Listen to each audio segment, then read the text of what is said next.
Tem um amigo que fala, nossa, que saudade de uma pirâmide no comecinho. E no episódio de hoje que está sensacional. Pega a sua pipoca, entendeu? Senta no sofá, porque hoje a gente vai falar do episódio da lagosta à manga com sal. Em 6, 7 meses, o Samuel tava faturando mais de 100 mil reais por mês. Em um ano, ele já tava ganhando mais de 600 mil reais por mês. Aí, e eu lembro dele falando assim, mano, daí a gente foi no supermercado, né? E aí cada um pegava um carrinho assim, e aí eu fui na gôndola de salgadinho. Eu tava assim com o carrinho, só botei a mão assim, ó. Jogando salgadinho no carrinho. No supermercado eles pegaram 4 carrinhos. Um só de salgadinho, um de refrigerante, um de carne e um de cerveja. Só moleque, né? Tipo aqueles filmes de sessão da tarde em que os adolescentes ficam presos no supermercado e tipo assim, fazem a festa no supermercado. Mano, é muito de 0 a 1000, de 1000 a 0. Tipo, em 5 meses o cara tá ganhando 50 pila, uns 4 milhões, e em 6 meses já tá zerado. Plão. Nas redes sociais ele ainda parecia estar bem. Mas teve dia em que ele não tinha nem o que comer. Chegou a comer manga com sal.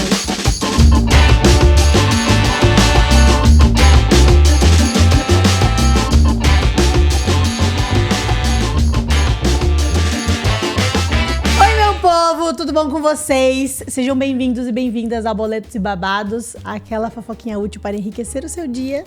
O meu nome é Tieme Souto e eu sou planejadora financeira. Meu nome é Matheus Amaral, sou esposo, sócio e estrategista digital da Tieme.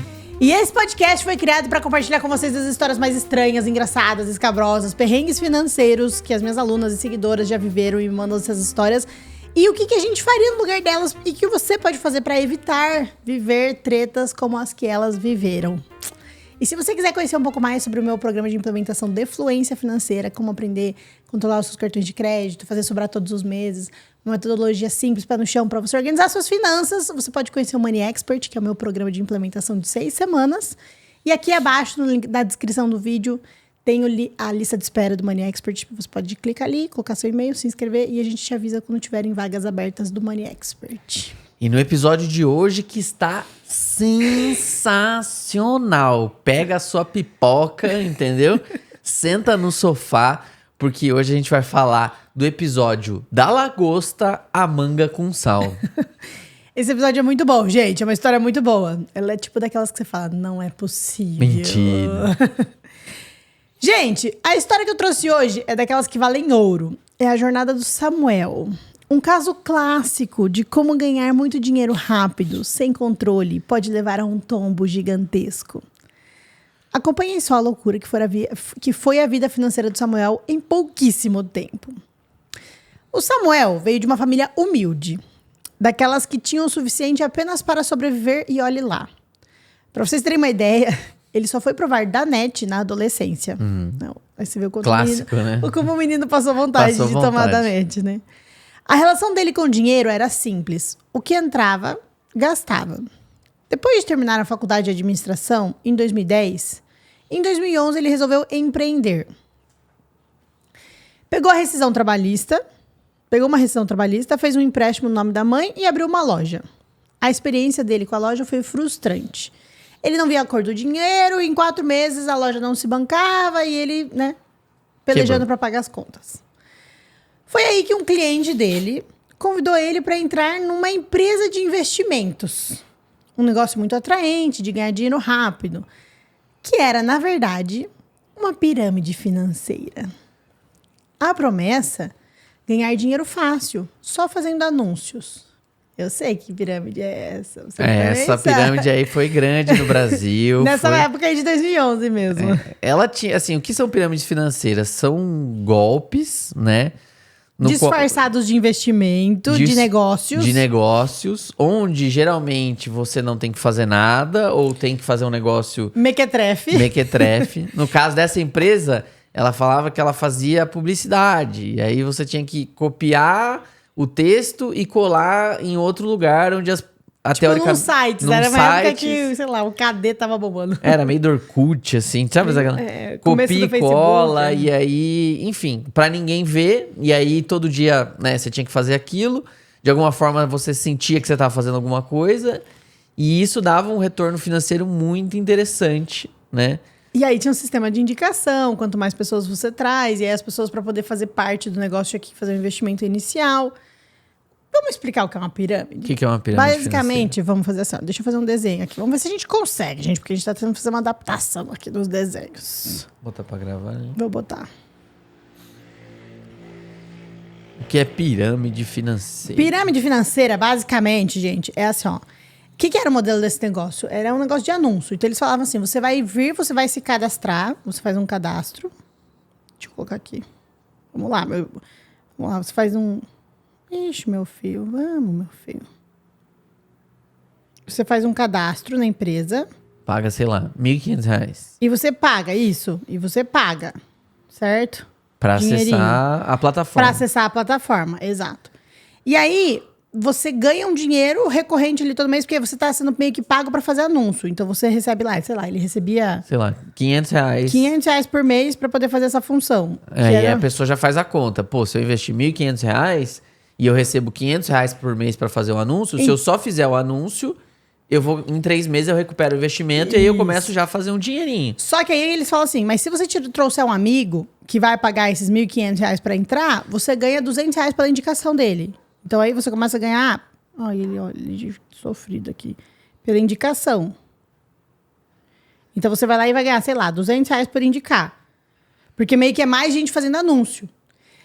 E aí, tudo que acontecer dessas outras indicação, da indicação, exato. Você vai começar a ganhar uma comissão em relação a isso. Se o seu amigo indica alguém, ele ganha 200 e você ganha 100. E aí, a gente tem um negócio exponencial, em que você, quanto mais gente você indica, mais gente ganha, e você vai ganhando os R$500 do seu trabalho.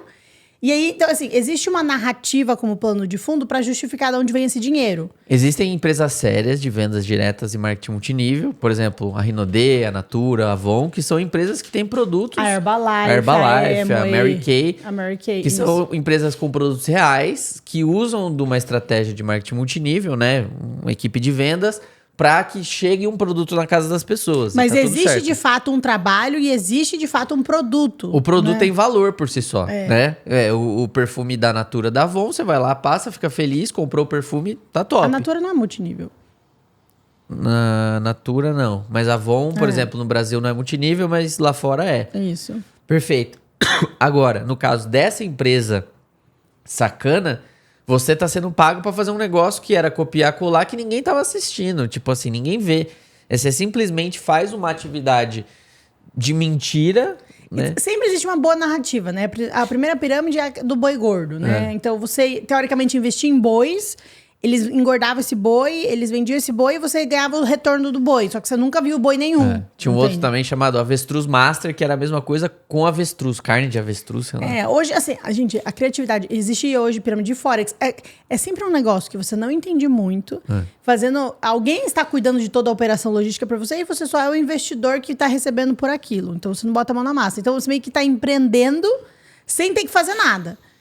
E aí, a gente tem que desconfiar quando você tem um negócio e ganha dinheiro sem ter que fazer nada, porque vamos combinar que não existe almoço grátis, né, meu povo? E aí, o que acontece? Essa pirâmide era uma pirâmide de você fazer anúncios na internet, só que uns anúncios mequetrefe, que ninguém lia, e um monte de gente fazendo uns anúncios mequetrefe, que era só copiar e colar. Porra. É óbvio que é uma pirâmide, né? Mas vamos lá, vamos voltar pro Samuel. E aí... Era uma pirâmide financeira. A promessa, ganhar dinheiro só fazendo anúncios. Para ele, que já estava enlouquecendo com a loja, parecia a solução dos problemas. Pegou o cartão da mãe emprestado, sem ela saber, é claro, fez a adesão ao programa e começou a trabalhar. No primeiro mês, R$800 na conta. Uou. Ele pirou. Largou a loja nas mãos de um sócio e mergulhou de cabeça. O dinheiro começou, então, a multiplicar. E aí vem um ponto, né? O que vocês vão perceber? Geralmente, na pirâmide financeira, as pessoas vão falar assim, mas tá pagando, né? Então... Pagou até hoje. Pagou até hoje. Então, assim, qual que é o esquema da pirâmide financeira? Enquanto ela está crescendo, enquanto tem mais gente entrando, ela vai pagando as comissões. Por quê? Porque ela precisa ser muito grande e as pessoas só vão agir se ela for muito grande. O que a pirâmide faz? A gente esqueceu de explicar. Quando as pessoas que entram pagam a remuneração dos de cima. Então, você precisa de mais gente entrando pra poder pagar a galera de cima. Quando começa a entrar menos gente, meio que o negócio não funciona mais, eles param a pirâmide, catam o dinheiro todo que tá na mesa, vão embora, desaparecem os donos e ninguém nunca ouviu falar deles. É como se fosse um balde, onde quando tá entrando mais água do que saindo, eles mantêm a empresa crescendo. A partir do momento que o fluxo de água começa a ser maior da saída do que de entrada, você quebra a pirâmide financeira e leva todo esse dinheiro, né? Todo esse balde de dinheiro pra fora e some com isso. O negócio é entrar na pirâmide no começo, né? Tem um amigo que fala, nossa, que saudade de uma pirâmide no comecinho. Filha da puta. E aí, beleza, pingou os primeiros 800. Um amigo mais ou menos, né? Não, amigo da onça, né? É que a gente conhece muita gente que já fez pirâmide, né? Enfim, aí pingou 800 reais na conta dele. Depois, no próximo mês. Ele pirou, largou a loja nas mãos do sócio, mergulhou de cabeça. O dinheiro começou a multiplicar. No segundo mês, 2.200. Terceiro mês, 5 mil reais. Quarto mês, 15 mil reais. Sexto mês, 50 mil reais. Em 6, 7 meses, o Samuel tava faturando mais de 100 mil reais por mês. Quase 200. Gente, dinheiro na mão. Pro moleque de 22 anos. Ai, meu Deus. Pirou o cabeção. Só estamos começando a história. E a melhor parte, na cabeça dele, o dinheiro não parava de chegar. Ele não tinha responsabilidade com casa, não tinha filho, nada, só tinha dinheiro na mão. E uma bela cabeça desestruturada. E aí as loucuras começaram. Com 22 anos e uma montanha de dinheiro caindo na conta todo mês, Samuel não tinha controle nenhum. Ele foi lá, fez um consórcio de carro. No dia seguinte, deu um lance de metade da carta para comprar uma caminhonete de luxo. Mandou destruir a casa dos pais para construir uma nova. E aí ele foi descobrindo uma vida sem limites. Não tinha freio. Foi lá e comprou uma casa de praia. Quis comprar uma casa de praia, mas não foi atrás de documentação. Pagou a casa sem nenhuma documentação, não foi atrás de registrar nada. Em um ano, ou seja, ele já tinha comprado uma caminhonete de luxo, demoliu a casa dos pais e começou a construir uma nova e comprou uma casa na praia sem documentação. Boa. Em um ano, ele já estava ganhando mais de 600 mil reais por mês. Aí o cabeção Mano, aí frita, nessa hora né? é muito bizarro, porque você fala assim, quem são as pessoas que abririam mão e diriam não, sabendo que poderiam ganhar 600 mil reais, mas assim, às custas do dinheiro alheio, sabe? Você tem que ter uma clareza de valores e sabe, assim, uma nobreza de... Tem que ser muito... Muito ponderado, assim. Não, tem que ser muito, tipo, botar fé no próprio taco de, tipo, porra, eu não quero um dinheiro sujo, sabe? Mas assim... É tipo um tigrinho isso aqui. Atualmente, né, falamos aqui de julho de 2025, né, a parada da vez é o tigrinho, né, que... As bets ou os cassinos, que de alguma forma operam de uma forma não muito legal aqui no Brasil. E se você geralmente é um influencer... É que a pirâmide é um pouco pior ainda que bet, eu acho. Porque bet a pessoa ainda sabe que ela tá apostando e pode perder. Agora, na pirâmide, a pessoa não sabe que mais ela leiga, né? é mais leiga. Ela tá mais enganada, né? Ela acha que ela tá fazendo um trabalho honesto e, na verdade, ela tá roubando dos outros. Numa dessas, ele foi numa feira de apartamentos e comprou 7 apartamentos na planta. Dando entradas de 40 e 50 mil reais, achando que ia virar um grande empresário imobiliário. Isso tudo fora a farra de um moleque de 22 anos. Era farra de segunda, terça, quarta, quinta, todos os dias. O dinheiro entrava 20, 30 mil reais por dia. Ele chegou a entrar numa loja... Gente, essa história, ele contando, né? O Samuel, ele é um conhecido nosso. Ele contou assim, pessoalmente. Contou pessoalmente essa história. Ele falou assim que ele chegou na casa de 2 amigos, foi buscar, eu entrei no carro. Aí foi lá, chegou numa concessionária e falou, escolhe 2 carros aí, cada um escolhe um. Vou comprar pra vocês de presente. Depois, na hora que vocês puderem, vocês me pagam. E aí ele deu de presente 2 carros para 2 amigos. E aí ele falou, depois vocês me pagam, quando vocês puderem, vocês me pagam. Teve um dia que ele entrou numa loja de móveis de luxo e disse, quero tudo. Só não quero você, moça vendedora. O resto, Podia até perguntar pra moça, quanto você cobra pra entrar no pacote? Mas o resto eu quero tudo. Gastou mais de 700 mil reais na reforma da casa da mãe, comprando torneira de R$1.000, porque se era caro, era bom. Uma vez, gente, e ele mora no Nordeste, ele alugou uma casa em Jurerê Internacional, pagou o avião para todos os amigos para descer para Jurerê e ficou numa casa em Jurerê com os amigos durante 30 dias. Putaria, né? Putaria. E eu lembro dele falando assim, mano, daí a gente foi no supermercado, né? E aí cada um pegava um carrinho assim, e aí eu fui na gôndola de salgadinho. Eu tava assim com o carrinho, só botei a mão assim, ó. Jogando salgadinho no carrinho. Aí o outro pegando refrigerante, o outro pegando picanha, o outro pegando cerveja. Mano, no supermercado eles pegaram 4 carrinhos. Um só de salgadinho, um de refrigerante, um de carne e um de cerveja. Só moleque, né? Tipo aqueles filmes de sessão da tarde em que os adolescentes ficam presos no supermercado e tipo assim, fazem a festa no supermercado. Compraram 7 caixas de carne nobre pra comer do primeiro ao 30º dia e 30 caixas de cerveja pra galera. Bora. A vida era uma festa. Que loucura. Uhul. E tudo isso durou cerca de 1 ano. Em 2011, passaram 4 milhões de reais pelas mãos do Samuel. Meu Deus. E ele não fez um único investimento ponderado e pé no chão. Não guardou dinheiro. Não fez nada com esse dinheiro. E como era de se esperar, um negócio incrível de pirâmide financeira acabou. A pirâmide foi bloqueada.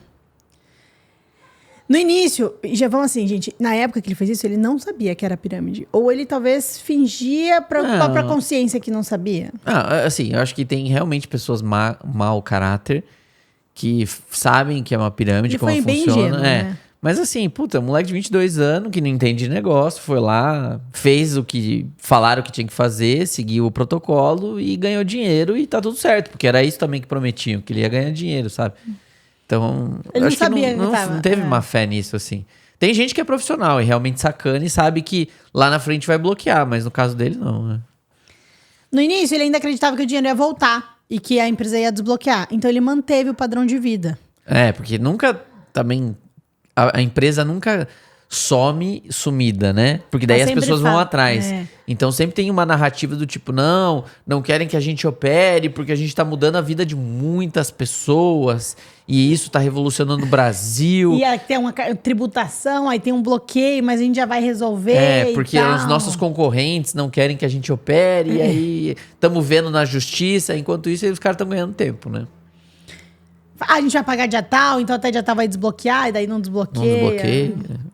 Aí ele abriu a conta e ainda tinha 300 mil reais.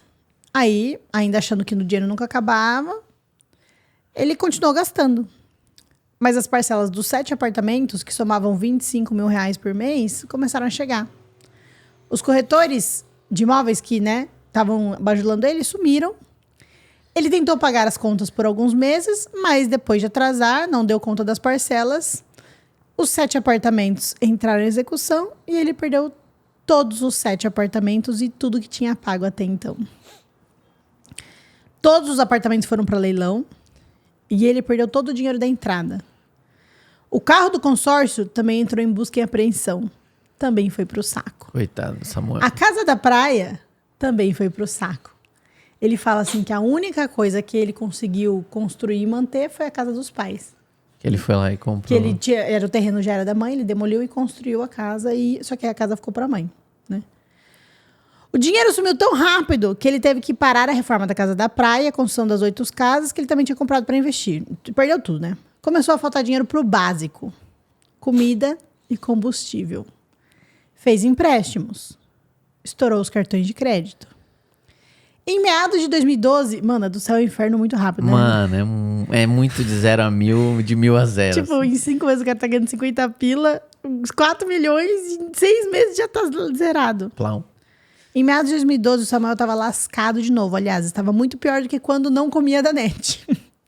Sem dinheiro pra quase nada, morando numa casa de mais de $500 mil, com móveis luxuosos, um carro de 100 mil parado na garagem. Gente, tudo isso 100 mil, carro de $500 mil, lá em 2011, né? Não é agora. É. Então, tipo assim... O dobro, pelo menos. Seria pelo menos uma casa de uns 2 milhões hoje em dia. O carro de 100 mil na garagem que ele não tinha dinheiro para pôr gasolina. Ninguém sabia. Nas redes sociais ele ainda parecia estar bem. Mas teve dia em que ele não tinha nem o que comer. Chegou a comer manga com sal. Meu Deus, é muito boa, velho. A situação só piorava. Parou de pagar o cartão de crédito, o empréstimo do pai, os financiamentos dos apartamentos, aí veio a Receita Federal. Samuel, com 22, 23 anos, nem sabia que existia Receita Federal. Quê? Ou que ele tinha que pagar imposto. A dívida que ele tinha com a Receita, 580 mil, de tudo que ele recebeu e não declarou. Cartas de protesto começaram a chegar. O CPF dele foi quase bloqueado. No fim das contas, Samuel, que ganhou mais de 4 milhões em 2011, em julho de 2012 já estava com uma dívida de mais de 1,5 milhões. Ele conseguiu gastar mais de 5 milhões em menos de 2 anos. Tudo de forma inconsequente e sem nenhuma afluência financeira. Os terrenos que ele comprou, não sabe a situação, e onde foram parar, perdeu tudo. A vida piorou muito mais do que antes dele ter dinheiro, porque agora ele tinha responsabilidades enormes e dívidas impagáveis. Passou meses sem sair de casa com vergonha. Tentava renegociar as dívidas, mas elas só cresciam. Gerentes de banco que antes o incentivavam a pegar empréstimos, agora o perseguiam com raiva. Ele foi de lagosta no restaurante a manga com sal escondido em casa. A concepção de riqueza dele era totalmente deturpada. Mas, por sorte, ele não entrou em depressão. Samuel, ele conta assim que essa experiência foi uma experiência muito traumática, mas positiva na vida dele, né? Fez ele mudar. Hoje, né, quase 15 anos depois, o Samuel é casado, tem 2 filhos, trabalha, paga as contas. Empresário, tem negócio, bem sucedido. É uma pessoa muito honesta. Ele fala que, na medida do possível, as pessoas que eram mais próximas, ele tentou ajudar de alguma forma, né, a reconstruir a vida, porque ele entende que o trabalho que ele fez também lascou a vida de muita gente. Algumas pessoas que a pessoa faz a conta assim, pô, se eu ponho R$1.500 e eu recebo R$500 por mês, se eu colocar 15 mil, eu vou receber, sei lá, 5 mil por mês. Então, quanto mais você aporta, né, mais investe na pirâmide, mais volta. Então, tem uma galera que faz isso, testa com 15 mil, aí deu certo, o cara pega lá 150 mil e põe para receber, sei lá, uma grana por mês. E aí, 50 mil por mês, por exemplo. E aí, quando bloqueia, o cara perde todo esse dinheiro que ele fez, sabe? Então, aí as pessoas mais próximas a ele tentaram, me devolve culpar aí, e tal. E aí, ele dinheiro, também não tinha. Essa experiência o fez mudar. Hoje valoriza cada centavo, é mais prudente, investe, lê sobre finanças. E com uma família e 2 filhos, o objetivo dele é nunca mais errar. Ele mesmo diz, minha cabeça não estava preparada. Pensando bem, com a cabeça que eu tinha, eu poderia ter feito pior. E o mais chocante, hoje, mais de 10 anos depois, ele ainda paga a dívida com a Receita Federal. É uma loucura, mas uma loucura que ensina muito sobre ter dinheiro sem ter fluência financeira. Eu acho que ganhar muito dinheiro sem influência é uma maldição disfarçada. A gente já falou isso em outros episódios, né? Do tipo, sei lá, por exemplo, as pessoas têm uma tara gigantesca por jogar na Mega Sena e ganhar, sabe? E a gente nunca chegou a ver nenhum caso de alguém que ganhou na Mega Sena, né? A gente nunca atendeu ninguém que ganhou na Mega Sena. Não, já teve gente que ganhou na loteria, mas não foi 700 mil reais. Acho que foi o maior prêmio que... Pô, já é um prêmio relevante. Mas não... Mas a gente já viu herança. A gente já viu herança. Não, a pessoa não fica rica. 700 mil reais é bastante dinheiro. Mas você não fica zilhardário, entendeu? Você compra uma casa. Não é 4, 5 milhões, assim, muito rápido, né? Mas a gente já viu heranças caindo na mão de pessoas sem influência. Isso. E se você não tem influência e recebe esse dinheiro, tipo, é uma maldição, velho. Porque, puta, imagina o quanto tempo ele deve ter passado até conseguir... Entender o que aconteceu. E do tipo assim, meu Deus, que sonho foi esse, sabe? Que tiro foi esse? E assim, de alguma forma, eu sempre convido vocês a não julgar a história da pessoa, mas a gente refletir sobre o que a gente faria se a gente estivesse nessa situação. Ele não sabia que era um negócio ilegal. Ele não sabia que ele tava ferrando a vida das pessoas. A hora que ele viu, ele tava ganhando uma grande quantidade de dinheiro. E ele gastava com as coisas que naquele momento, na idade dele, no contexto dele, na escassez de infância que ele viveu, faziam sentido pra ele. Então, assim, é muito fácil a gente falar assim, meu, que burro, devia ter feito tal coisa, devia ter feito tal coisa. Devia ter guardado. Exato. Só que aí, de alguma forma, assim, a pergunta é, será que se a gente, no contexto daquela pessoa, com aquela educação... Com aquela idade. Com aquela idade... Com aqueles amigos. Teria feito diferente, sabe? Então, assim, é muito fácil a gente apontar dedo e não assumir isso. Mas, por exemplo, a pergunta é... O Samuel caiu em vários buracos aí nessa história. Quais são os buracos que a gente cairia se a gente ganhasse muito dinheiro hoje? Eu acho que um deles seria, tipo, aumentar o padrão de vida muito rápido, né? Uma coisa que ele poderia ter feito é aumentado aos poucos, né, o padrão de vida e até fazer esses investimentos de forma mais ponderada. Por exemplo, se ele foi lá, comprou o carrão top, à vista, quitado. Comprou o apartamento a casa pra mãe, quitado. O apartamento, comprou quitado. casa na praia e, tipo, vai atrás da documentação, compra 7 apartamentos e quita, ele teria acabado, tipo... Pelo menos eles teriam os imóveis. Mas, né, as pessoas têm essa tendência a fazer dívida sem ter garantia de que ela vai ter como pagar. Qual que é a diferença dele pra uma pessoa que vai lá e compra um apartamento na planta, rezando pra ter dinheiro pra pagar a parcela? Somos todos Samuel. Porque tem um monte de gente que vai lá e compra as casas e não sei como eu vou pagar, mas Deus proverá. Não é mesmo? Então, assim, é legal essa história porque ela é tipo, é quase que é cômica, tragicômica, assim. E é um retrato, por exemplo, de um sonho do brasileiro. Tipo, quem não gostaria de ter vivido isso do Samuel, assim? Todo brasileiro lá no fundo do íntimo da alma dele, talvez, tipo assim, cara, por que isso não aconteceu? Todo mundo aqui quer dinheiro fácil, né, pessoal? E é assim, ainda mais ele sendo, né, um jovem, adolescente.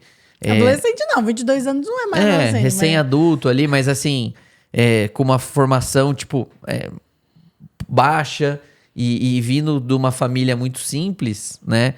Tipo, essa ostentação também é uma resposta emocional pra sociedade, né? Tipo assim, mano, eu venci, mano. Olha aqui, né?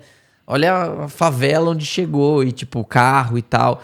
Então, no fim das contas, também, alguém que é muito amassado pela vida, né? Principalmente quando tem condição, na infância, tipo, ele tem essa dor que ele precisa mostrar pro mundo que ele foi lá, que ele venceu e tal. E eu também tive isso também. Assim, minha infância foi muito massa, mas eu passei algumas vontades, né? E aí, uma das primeiras coisas que eu fiz quando eu comecei a ganhar algum dinheiro era, tipo, comprar algumas coisas, e homens principalmente. Símbolo de status, né? Carro, né? Do tipo assim, mano, eu venci na vida, olha aqui meu carro, né? E aí depois a gente percebe que a gente não precisa fazer isso. Exato, né? Mas na época foi gostoso, assim, foi bom. Não precisou ser esse carro muito doido dele, né? Era um carro mais intermediário, mas ainda assim foi muito bom. Então, assim, também... Todos esses gastos são pra também devolver um pouco pra sociedade do tipo, eu venci, eu me dei bem, sabe? Enfim. Mas aí você vê o quanto que a gente gasta pensando no outro, né? Não, no que os outros vão achar. Não é o que... Talvez a essência do Samuel não quisesse gastar dinheiro com tudo isso, sabe? Porque no fundo nada disso faz feliz. Tipo... As casas, as carnes, os amigos, os carros, as putas. Tipo, nada disso no final das contas faz a gente feliz. Então também faltou um pouquinho de autoconhecimento dele, de entender, tipo, o que de fato vai me fazer feliz, qual que é a vida que vai me fazer feliz. E um pouco de influência financeira, de entender que ele poderia ter pego esse dinheiro e comprado ativos reais, sabe? Comprado a casa, o terreno, o imóvel, em vez de ficar dando entrada, né? Faltou muita coisa aqui, né? Faltou autoconhecimento, faltou influência financeira... Faltou um pouco de valores. Faltou bastante coisa, Samuel. Mas tá tudo bem. Foi uma grande lição. Se não tivesse vivido isso, não estaria bem como tá hoje, sabe? Eu acho que parabéns pro Samuel, né? Que talvez esteja ouvindo esse episódio, que ele soube ressignificar tudo isso que ele passou e falou, cara, eu errei grande, eu errei gigante, mas eu vou usar essa experiência pra viver bem a minha vida. E aí, cara... Claramente a vida dele é um reflexo dos aprendizados que ele teve com essa situação. Então, putz. Massa. Parabéns, Samuel, por isso. E você, meu povo, o que você achou dessa história? O que você teria feito se você, na situação de Samuel, sem saber, tivesse ganhado tanto dinheiro assim? O que você teria feito? Será que você teria gastado da mesma forma que o Samuel? Ou se ele teria poupado? Teria nada.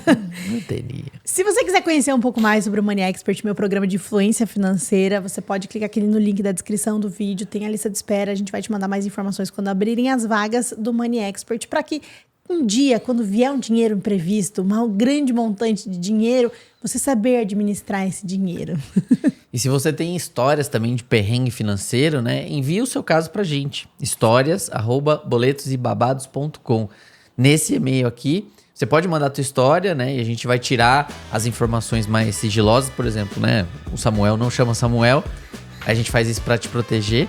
Mas a gente vai adorar contar a sua história aqui no Boletos e Babados. Não esquece de deixar seu like, seu comentário, sua opinião sobre essa história. Eu vejo vocês no próximo episódio. Beijo.